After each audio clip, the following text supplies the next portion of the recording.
Hello, welcome again. Now, we are doing this special series on Do This, Not That when your doctors are walking out the door. Special series for you on physician retention, recruitment, and well being. I'm Dr. Harjot Singh, and you know me that we have been doing this series for some time at this point. And thank you for all the excellent response we are getting. I'm hearing that CEOs of hospitals and chief medical officers are using these videos now, in addition to the book, as a resource. This is such fantastic news. But today I have a treat for you. Let's meet the chief editor, Carson Dye, again of this mega project on physician retention, recruitment, and well being. This kind of project comes once in a generation. The strategy and tactics on how to enhance physician engagement in any healthcare organization. And you have met Carson before. He is the president and CEO of Exceptional Leadership and has been at ACHE forever. He's fellow faculty there. His book on what is required and what are the basic competencies of a healthcare leader is standard text in MHA programs. I think about 45 programs use it as standard textbook. So at this point, in this milieu, when there is so much fear about doctors walking out the door, we're going to talk about something that everybody says all the doctors want and need is money. So welcome, Carson. Thank you, Harjot. Perhaps one of the most difficult chapters of the two books, but absolutely one that had to be written. Yes. The chapter basically tries to tackle this thing because it comes up, I don't know, maybe it's environment of cynicism that doctors only want money. Yeah. So what inspired you to write this chapter? Basically, so many healthcare executives I know oftentimes boil physician engagement down to that one single factor, money. And I think one of our physicians who was talked with me inside the chapter said it. He said, there's a small percentage of physicians who probably are very, very highly motivated by money, but it's a small percentage. And as I looked at the whole, both the academic literature, both from psychology, industrial relations, organizational behavior, and then I reflected upon a lot of years of working directly with physicians, it really came to the point that there's a whole lot more than this. And to try to define engagement simply as money is sadly very wrong. And I also reflected a number of years ago, you may know, I authored an article for the Healthcare Financial Management Association back when we were using the term alignment, often meaning the same as engagement. Personally, I think they're two different concepts. But in that article, I suggested, the evidence suggests there are many other factors that motivate physicians. And finally, I've always been a student of the extrinsic versus the intrinsic factors of motivation. And while I didn't want to get too academic with this, I've seen it in real life. And when I reflect upon all the many, many physicians I've worked with, it just doesn't cut it. And then finally, it's, one physician leader said to me a number of years ago, I went and got my MBA, and I think my organization wished that I hadn't, because one of my classes, we had the Daniel Pink book. And I learned a lot of good language to use there. As Pink shows, there's a lot of evidence that higher pay and bonuses result in good performance only if that higher pay is paid to lower level individuals. It doesn't talk about work that involves thinking through a process or Mm-hmm. solving what could be a mystery. And it was just important. But I think, as you've noticed here, I didn't want to speak for the physician. Just like in both of these volumes, Mm-hmm. we've got 22 co-authors, and all but two of us were physicians. So I wanted the physician voice out there. So I went to a number of physicians, including you, to Mm-hmm. say, let's talk about money Mm-hmm. being a motivator, money being a key factor for engagement. Mm-hmm. Not necessarily. Mm-hmm. You know, when this issue comes up, and uh, it all, I think of, even when, let's say, Maslach, who studies burnout, Yeah. talks about 6 things which can mitigate burnout. One of them is reward. So there is something about reward. Uh, but in the case of a doctor, how much does that play into it? What do you think? Well, I think when you use the word reward, it Mm-hmm. has far more dimensions than just money. Mm, If someone says to me, Carson, that was a great book, okay. the praise serves as a reward. If a patient says to a physician, you know, doctor, I so appreciate what you did for me. My life has been changed. I can't tell you how many physicians I've talked with who've said, that's one of the reasons that I went into it. That's one of the reasons I continue to do what I do. Many physician executives, chief medical officers have said to me, Carson, I still practice a little bit because of the satisfaction I get from helping people, from seeing people improve, from Mhm. helping them, helping their families. So I think reward has a lot more dimensions than just money. If you're hungry on the street and you don't have a place to live, money probably is a much higher motivator than if you're earning 150,000 and you're not too hungry. Yes, I, and I, you have a safe and secure job, let's say. absolutely, absolutely. When this comes up, there's one thing that I have found lacking, and that's where this chapter is absolutely gold to read, because then people say, well, these are people who are saying these things for some of their own reasons, maybe, or maybe their own life experiences are such. But I have a hard time believing this. But in the chapter, you mention a study which was done in 2019 by Swenson and Chokshi. I'm going to show this study and the numbers. I would like you to share this and tell us, what is this talking about? Um, this is the academic evidence. This is evidence-based leadership.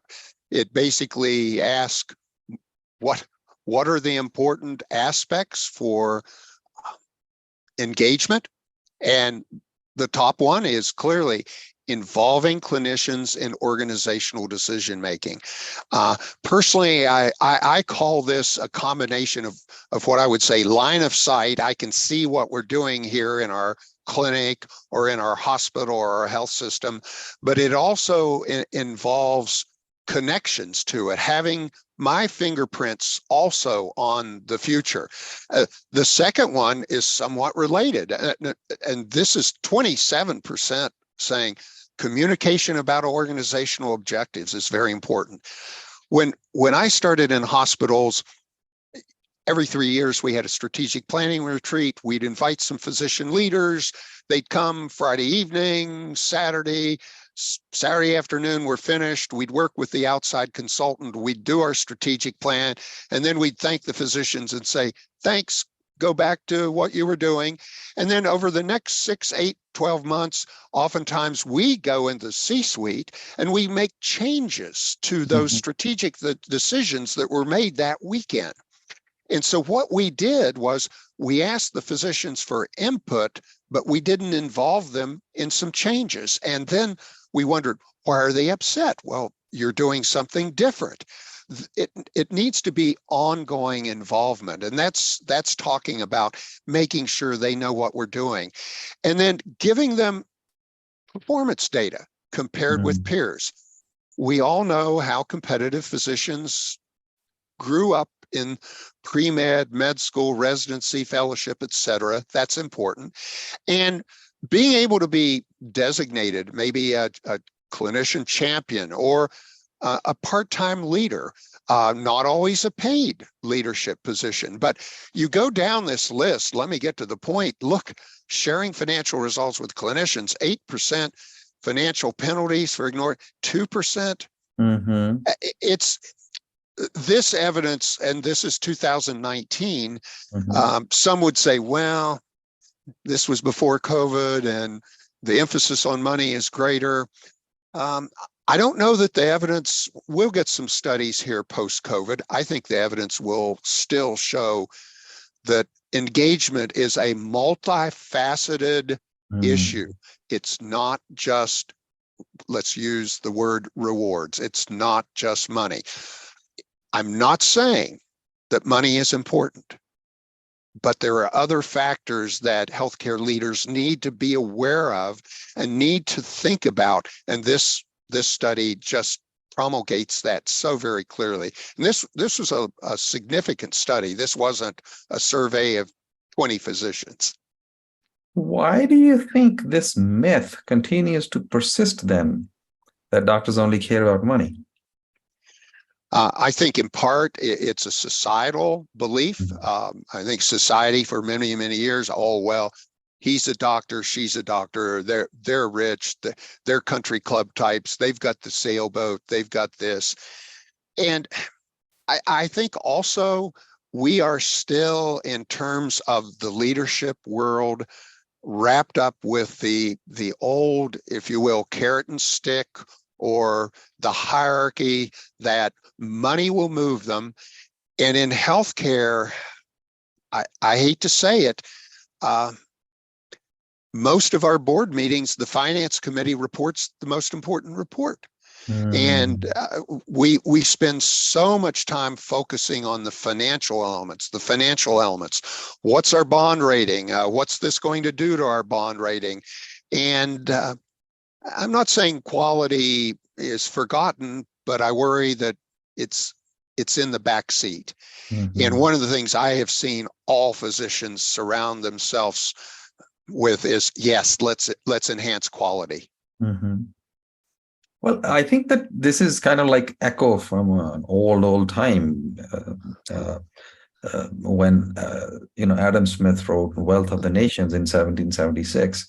If you try to distill it, it says people are stupid workers, so try to bring it down to one person doing one simple thing over and over and over again, and second, people are lazy. So either give them money or punish them for not doing things.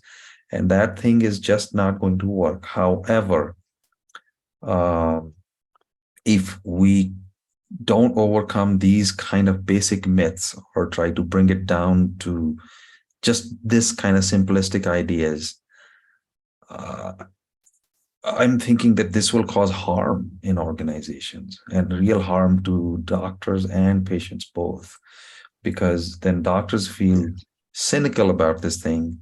In fact, if you think about it, how many MEC meetings or physician meetings go about compensation discussions as opposed to all these other things, higher level things that should be discussed and taken part in them. So why are these things not taking place at this point? Things like involving clinicians in organizational decision making or communication about organizational objectives. Why are they not happening? Actually, I think a number of progressive organizations are seeing these are critical. Um, one, as an example, I have seen more and more healthcare organizations, even freestanding hospitals, health systems, creating their own internal physician leadership development programs. Two, I'm seeing more and more CEOs, COOs saying to me, saying to others, I've got a number of younger physicians that I think they are our future leaders. I'd like them to know more about healthcare law, healthcare finance, the dynamics of how our healthcare system works. So I'm seeing more organizations doing this internally in some cases reaching out. And I'm not talking about, sending 20 young physicians out to get $100,000 master's degrees. I'm talking about sometimes very informal programs inside the organizations. Secondly, and I go back to Healthcare Financial Management Association, actually it's been about 8 or 9 years ago, one of their national meetings, one of the big themes was physician interactions. Mm. And I recalled I was asked to help author an article for their journal that talked about the enormous similarities between the chief financial officer and the chief medical officer. What do I mean? They're both pretty data driven. Number two, they are pretty good at analytics.